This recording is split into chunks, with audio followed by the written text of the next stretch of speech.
Yan. Record na yan ha. Sendan nyo ang Gcash. Okay, so eto na po. Pag na-download nyo na yung file, for example, nakapili kayo, tatlo yung pipiliin doon ha. Hindi ko muna bubuksan yung Chrome kasi hahang ako.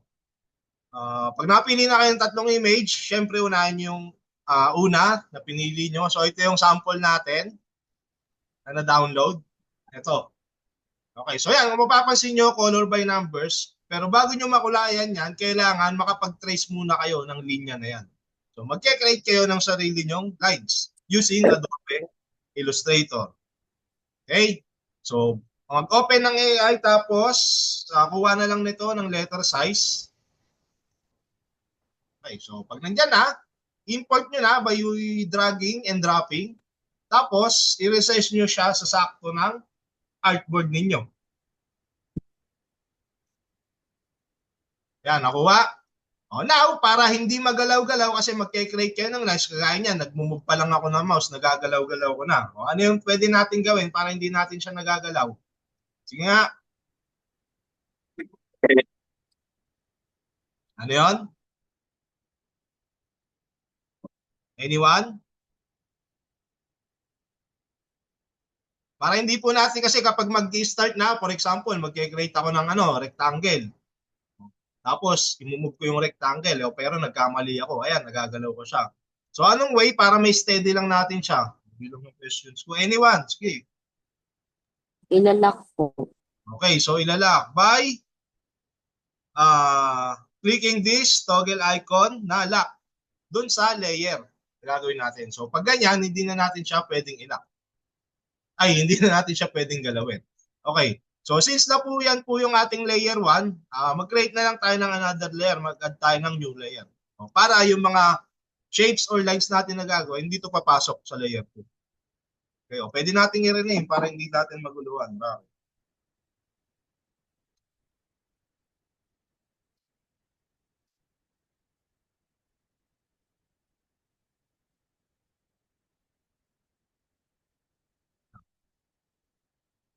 Okay na, simulan po natin dito.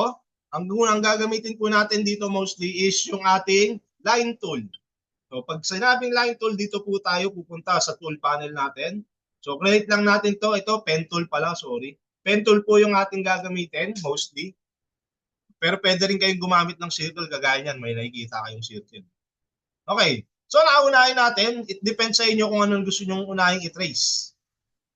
Okay, so unahin ko lang to. Tapos, ibibend ko lang siya dito.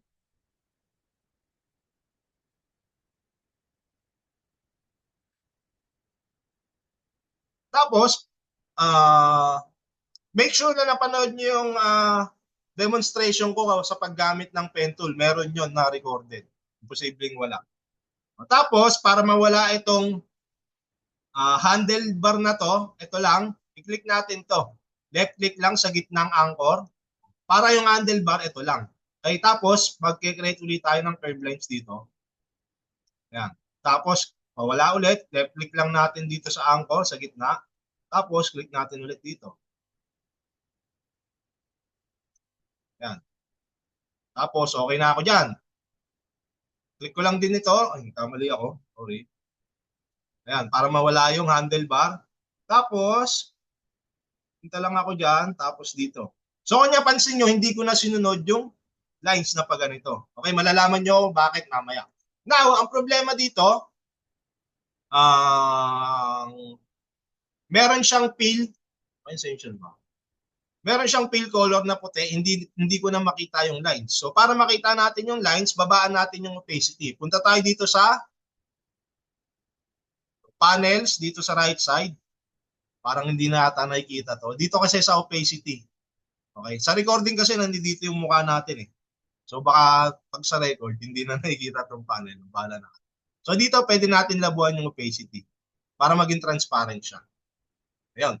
Diba? Tapos nakikita nyo dito, may fill color siya na white, tapos may stroke na itim. Pero maliit lang. Pero pwede natin lakihan yung ating stroke.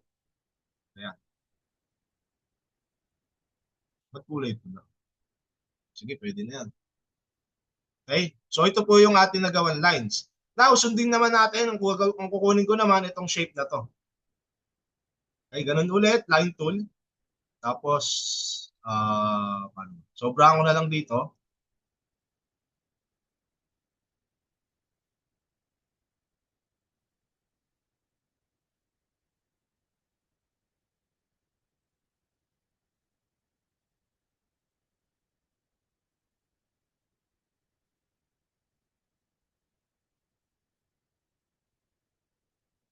So, bago nyo gawin to, dapat meron na kayong activity number 5.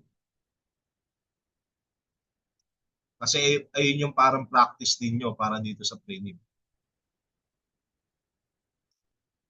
Okay, tapos i-close ko lang yung ginawa kong path para maging isang shape siya. Tapos, babaan ko lang ulit ng opacity. Yan. So, kung mapapansin nyo, hindi ko sinunod yung line na to. Bakit? Kasi kapag pinag-merge na natin siya, gagamit tayo ng shape builder tool. Select lang natin yung dalawang shape na ginamit natin. Open ko lang to para maintindihan nyo. Select lang natin yan, tapos gamit tayo ng shape builder tool. Okay? Ang gagawin ko dito is, kailangan may lane pala ako nito. Mali ako. Sorry.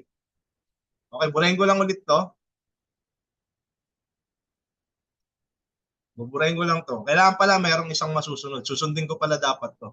Ulitin ko lang ha, dun tayo sa second sub-layer natin. Pen tool ulit. Kailangan ko pala masunod to.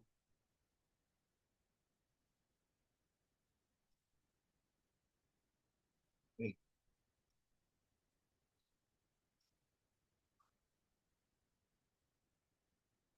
Kaya naman. So, hindi na pantay. Okay. Yan.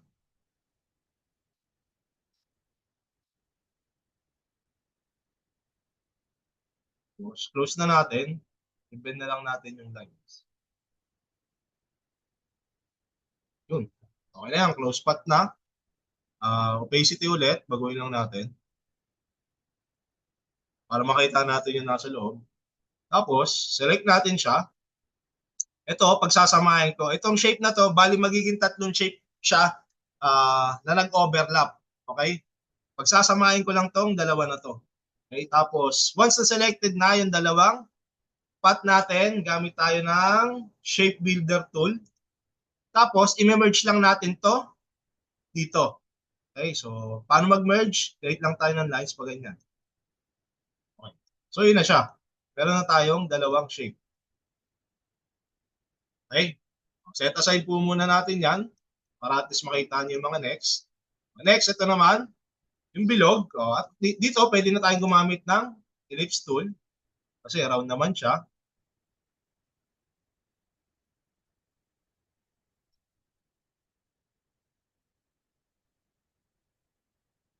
Move lang natin konti. Tapos duplicate natin. Transform ba yun? Reflect, rotate, move. Ano nga ulit yun? Nakalimutan ko na. Pwede tayong mag-alt, pero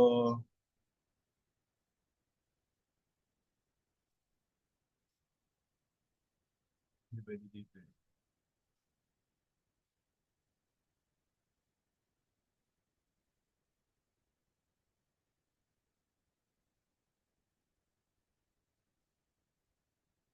Ayun, copy. Tapos, resize na lang natin.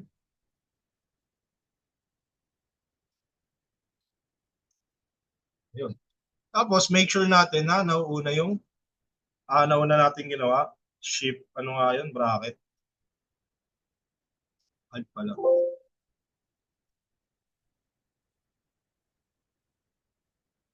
Ayan. So, yan, inarrange na lang natin dito sa layering. So, yan. Meron na tayong shape na ganyan. Balik ko lang to dito. Maganda dyan, lock na rin natin para hindi na natin magagalaw. Good sa tayo dyan, di ba? Next natin, yung wing ng ating rocket. Pen tool ulit kasi wala namang shape na ganyan. So, sobrang ko lang dito. Ay, ano nangyari? Ay, mali pala ako ng ginamit na tool. Curvature tool pala yun. Dito tayo sa pen tool. Curve ko lang to dito. O kung mapapansin nyo, sinobrahan ko kasi i-merge ko mamaya siya dito sa kabila. Para sakto yung ating path na gagawin kapag ka nag-merge tayo.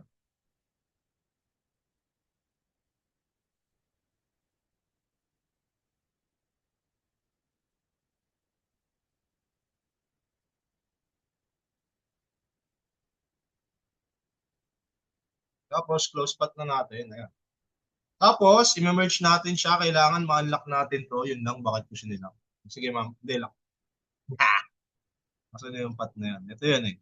Ito, and then, ito. Kailangan ko pala siyang i-select. Ayan. Tapos, merge natin siya. Ayan.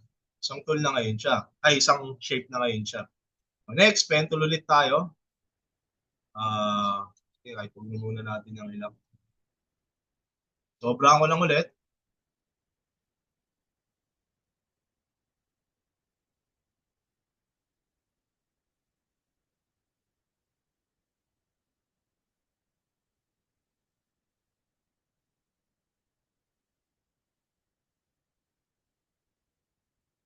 Tapos, close ulit yung path. Again, select ulit. Tapos, shape. Merge natin itong dalawa. Ayan. Okay na. Next natin, ito naman yung nasa baba niya. Pen tool pa rin. Sobrang ulit natin.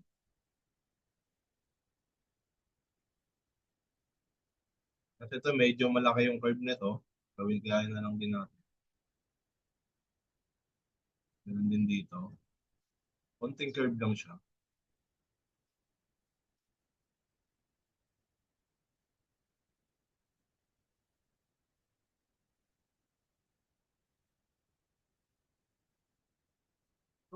Tapos, merge ulit natin.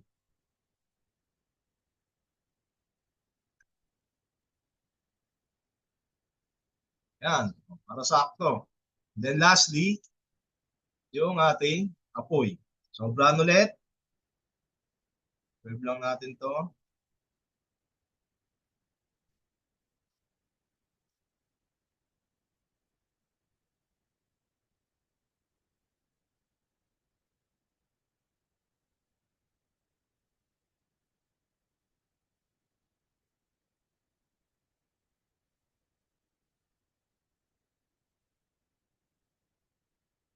Kaya ba? Hindi natin kaya. Pwede naman. Gusto na yun. Yun. O, nasusundan pa ba? Diyan pa ba kayo? Yes, sir. Okay, so merge ulit natin to, shape builder, tapos ito kailangan magkapareho. Yan. Okay na. Tanggalin ko lang yung mga nilak ko. Now, meron na po tayo lahat na kulay. Gagawin natin ay, ano yun? Walang pasok. Yan.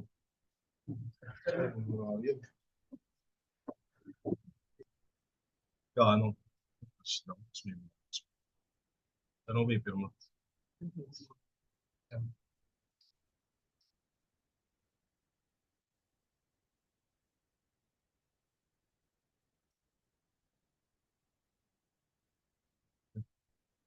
Diyan pa sila? Miss na. Ano din? Malis sila. Malis na. Ano nung venue daw? Venue siya. Venue daw. Outing. Walang outing. Okay, so yan, nagawa na po natin lahat ng shapes, di ba? Now, proceed naman tayo sa kulay. Ano lang natin yung may mga number pala to, no? Sige, move na lang natin tong ano natin, guidelines. Tapos, yung opacity nitong mga to is 100% na natin. Okay, yan na. Diba? Kabukang kamuka. Now, susundin naman natin yung kulay. Okay? So, kung mapapansin nyo, itong shape na to, number 1, kailangan kulay pula. Okay. So, select nyo lang yan. Tapos, click nyo tong eyedropper. Tama ba ako? Tama nga ako. Okay, yun. So, yun na. Kulay pula siya. Tapos, kung mapapansin nyo dito, wala siyang stroke color. Mamaya na lang natin gawin yon. Okay, next. Itong number 2 which is ito, yung buong shape na to, dapat number 2 color niya kulay dilaw. Kulay dilaw. Tignan natin yan. O, diba, naging dilaw. Tapos, yung itong circle na to, number 4, siyempre, select muna natin yon. Tapos, number 4 daw siya. Yan. Tapos, ito, number 5, yung nasa gitna. Eyedropper, 5. Ayan. And then, parehong number 1, yung pakpak. Pwede ba dalawa? Alam ko pwede. Ayan, sakto, magkadikit naman. Number 1 niya pula.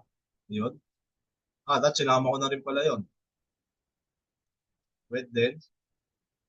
Kita pa ba yung screen? Baka hindi Kita?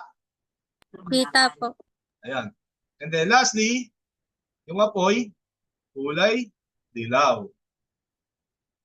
Ayan. Tapos kung mapapansin nyo, wala yung kanyang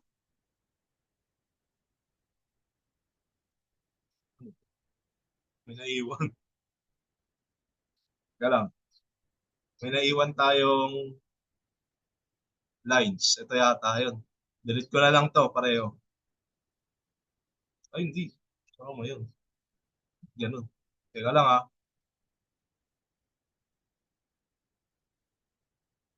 Ay, mali. Sorry.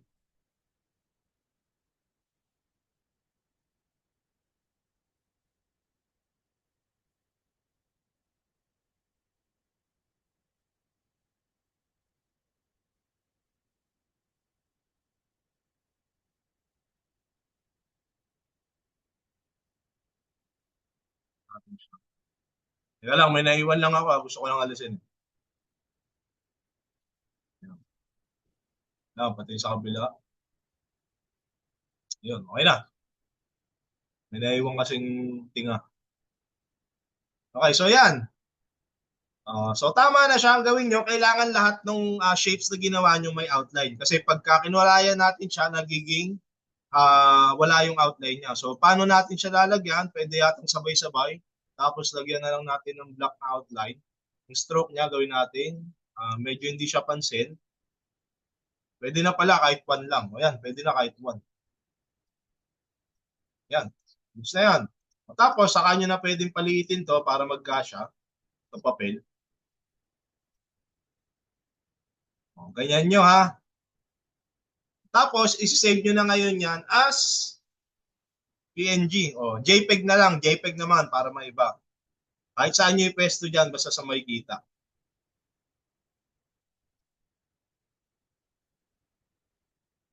Paano ulit? File natin, export.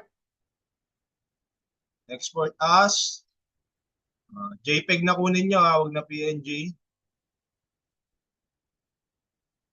Prelim 1.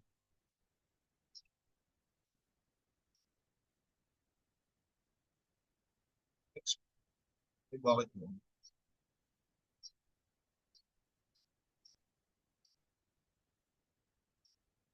Saan na punta yun? Asa na? Nakalimutan ko yung directory.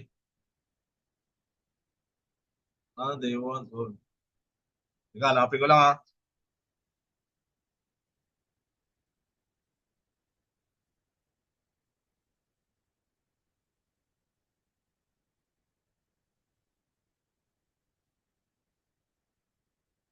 Pala siya. Pag na-export nyo na as PNG, ito na yung kakalabasan niya.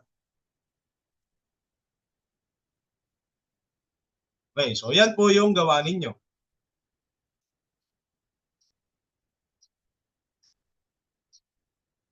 Okay? So hindi nyo na kailangan na record again Hindi na i-record to. Yung output na lang. So kagaya niyan, nakumpleto nyo na kung paano nyo i-trace yung shape na yan, pati kulay, pati outline. May outline na itim I-upload nyo na yan sa inyong Google Drive folder.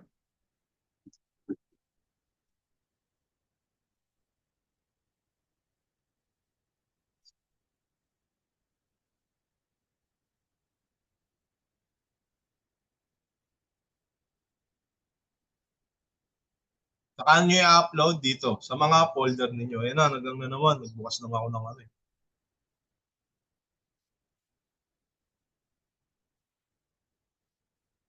Upload nyo na sa Google Drive folder nyo ha. Close ko na lang kasi naggang si ano pag may Chrome na nakabukas. Okay, so malinaw lahat.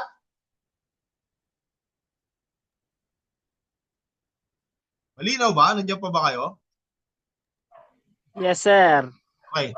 So hindi lang isa gagawin nyo, mamimili kayo ng 3 dun sa image na yon. Okay? So stop ko na Yes, yan. sir. Pag napili na, download, tapos i-trace nyo isa-isa, and then upload sa Google Drive folder. Okay? Stop ko na recording ha.